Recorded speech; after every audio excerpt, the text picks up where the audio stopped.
Hi everybody, my name is Krystle Coll. I am the owner and photographer of Sky's the Limit Photography and Sweet Juniper Photography, and I'm also a avid traveler and wife with Edward Coll, and we both run Adventuring with the Colls, which is our passionate travel page, just where we post everything that we do travel related. So anyway, I'm here today to talk to you guys a little bit about styling. This is something I do in my business and have been doing for years now, and I have found it to be an incredible tool in my photography as well as an incredible tool for my clients. Now, I do style most of my clients as family sessions and children's sessions, but really all of the same policies or the same procedures they all kind of go together. So I'm going to talk to you guys about that today. I am going to show you some different looks that I have just readily available, so I can kind of give you guys an idea of what you can do for your own boudoir clients as well as anything else you want to do.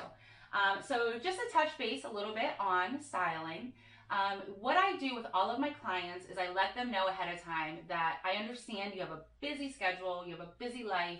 A lot of you have families and things of that nature. So when it comes to styling, this is something I am doing out of my own time to help them lessen their workload. I really pay attention to all different boutiques as well as different box stores, different Etsy boutiques, things of that nature. And then just style and fashion in general, which I kind of get my inspiration from Pinterest and Instagram like most of us do. So whenever I'm first working with a client, I will get them on the phone, we talk about everything, we get a general idea of what we want to do for the session, which is basically letting me know, do you want portrait work, do you want a family session, do you want a family session for your children, do you want a photo session with animals? It's really, the options are endless because I just like to work a lot, and I love photography. So anyway, once we figure out what the session is going to be, we then start talking about what kind of stores they typically shop at, what kind of lifestyle they live, their everyday life, the things that they enjoy to do. Do you really like to hike? Are you more of an indoor person? You kind of just watch movies and chill?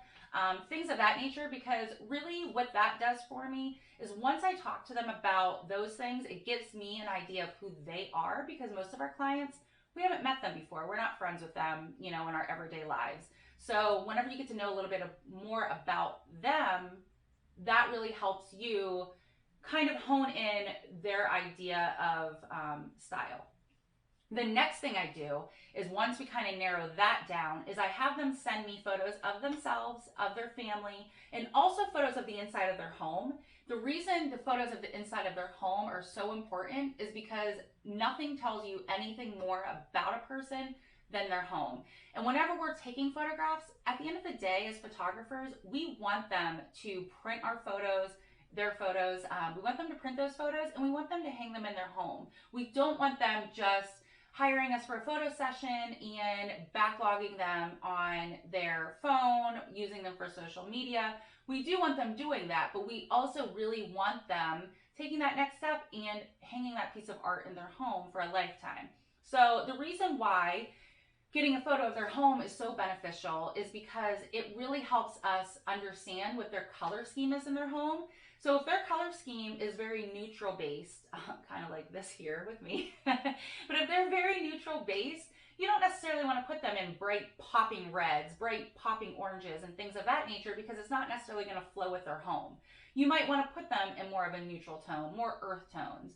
On the reverse side of that, if you get a photo back of a home and they're really big into bold colors, you might not want to put them in neutrals, grays, whites, things like that, because it just might not be their jam, and they might want something that's a little bit more poppy and their style. So there's no right or wrong. Anytime I will style anyone of any style preference. I love a challenge, so sometimes when it's something that's not my everyday look, it really forces me to step out of my comfort zone and come up with a perfect look for them. So now we have our photo of our inside of our home. We have information on their lifestyle. We have their favorite colors, and we have photos of the family, person, whoever. the reason that is so important, which I'm sure you already understand as a photographer, is to have a photo of the person not only allows you to see them, their body style, their body type, and just them in general, it also allows you to make sure that whatever wardrobe items you're picking for them, you're not going to wash them out, and you're not going to give them a color that's going to just not work with their skin tone or their coloring of that or anything like that. I feel like that kind of goes without saying, but I wanted to touch base on that as well, just in case you had questions on that. So now that we have all of those things, we are ready to start styling our client. I love to get their ideas of their favorite stores, like I had mentioned before. And the reason I do this is because it kind of gives me an idea of like where their budget lies, if they can spend a little bit more on pieces, or if they prefer to stay more budget friendly. There really is no right or wrong when it comes to choosing wardrobe options. Everything, as long as you know it photographs well, it doesn't matter if it costs $5 or $5,000. I have clients that spend money in all of those areas, and some clients, they like that higher range of things because they just appreciate luxurious fabrics and things like that, and that's just what they like. But I also have clients that are like, girl, send me to Forever 21, find me whatever you can find me, and that's where my budget is. And that's totally fine too, because again, no matter where you go, there is something for literally everybody. I have styled people for family sessions and chosen the kids' clothes from Old Navy. Like, who would have thought that you would go to Old Navy and choose clothing for children for like a boutique-y look? But sometimes that's all you need. So any of those things can really work. And the other thing, when you are styling, one thing that is super important to be mindful of is that this is going to be something that has a come second nature for you, as far as making sure you're staying up with trends, making sure you are really following all of your favorite boutiques, all of your favorite box stores. I have some of my favorites personally for everybody, and I am making sure that every season or every few months, I'm really getting on that website and I am scrolling everything. And I scroll everything. I'm talking from shirts to accessories to dresses, pants, all of it. And I do that because, again, you just don't know what kind of client's going to call you in a week or a month. And you want to make sure that you're not just looking at dresses all the time, because you might get someone that's like, well, you know, I'm not really a dress kind of person. So you want to make sure you have something for them. And the quicker you can get back to people, obviously we all know this, the faster you can respond to them, that happier they are, especially when you're starting to get wardrobe together. Once I have all of that stuff together, I put together a mock board. I find it just looks clean, it's pretty, the clients appreciate it. I use a simple app on my cell phone to do this. It doesn't have to be rocket science, guys. Like, it can be literally as simple as a pic collage app that you're just literally putting the pieces of clothes that you screenshotted off the internet onto this app and you're sending it to the client. That is all I do. So I just create this beautiful thing. I send it off to them. I ask them to approve the pieces that they love. I ask them to let me know pieces that they might not love, and we go from there. If they love everything, let's just say that they are a dream client, you sent them everything that you think is perfect for them, and they're like, yes, this is it, let's get this poppin', cool. That doesn't always happen, but if it does, then all you would do at that point is I save in my notes, or I'll use Evernote app as well, and that's a really great tool. If you don't have that, definitely check that app out. It's fantastic. But I use that or notes, and I will put links for every single piece that I have put into that mock board. So if they call and they're like, hey, we love everything, this is what we want to do, I will send them a message, and I'll have all of those links there, and all of those links, they can just literally go on, click a button, it takes them exactly to that piece of clothing. Most of the time, I already have it clicked onto the size that they need. Not every website works that way where it keeps it, but some do, which is super beneficial. So then, you know, they need a medium in this dress, and that's what it is. They have the link, boom, it's ordered, shipped. Done. Easy peasy. Now, there are some times where you get a client back that's like, hey, I love all of these things, but like these couple pieces, not so much for me.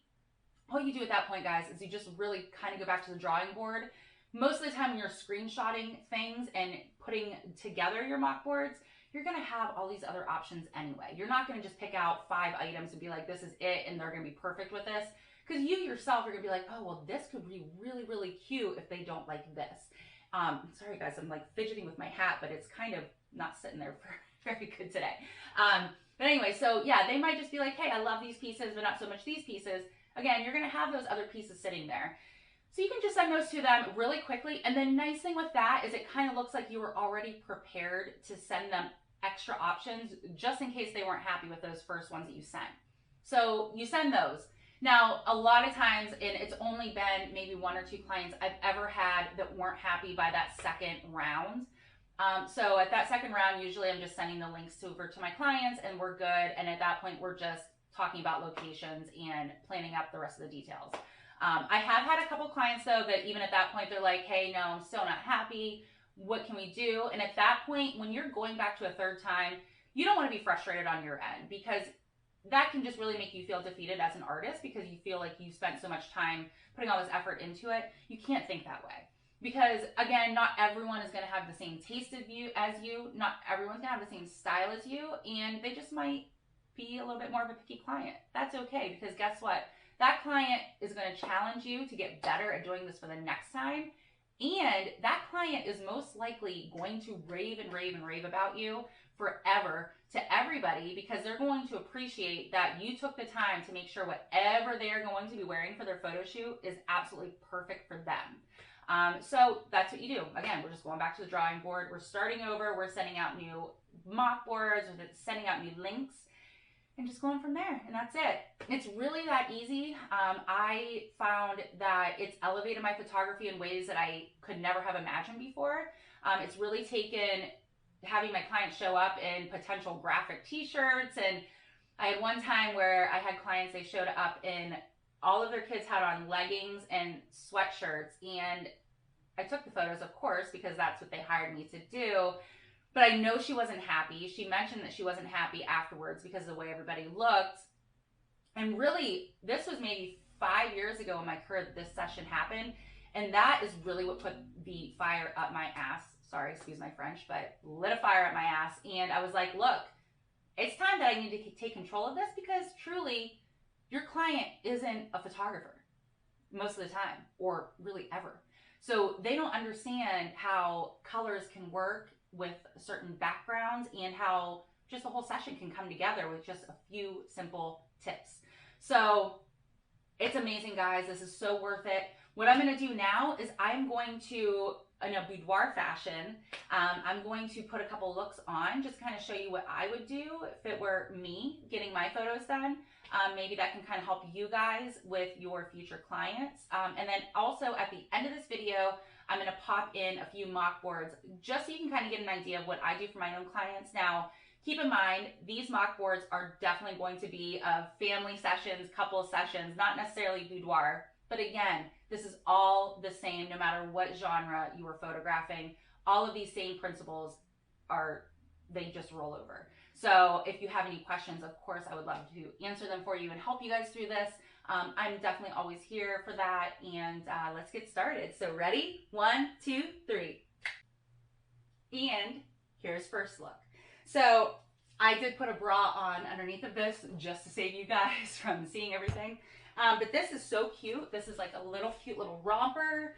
Obviously, you would not probably wear underwear with this either. But again, just for the purpose of educational videos, we're getting a little bit appropriate. So we have this look here. You can pop a little cardigan on over top of it just for an extra look. And then this can just pop off here. And then jewelry, hats, everything like that, the options are endless. So we're going to take this look off and we're going to do one more. And here we are, look number 2. So this sheer white dress doesn't get any more perfect than that. Total boudoir look, total boho chic, which I love. So I absolutely love this dress. It has a little split in the middle, which is kind of great for boudoir. Also works for maternity clients. So this is this look, and you can obviously dress this up also with jewelry and accessories and things like that. So here we go. Let's get look number 3. All right, guys, we have look number 3 here. So this is just a cute little skirt and a bralette.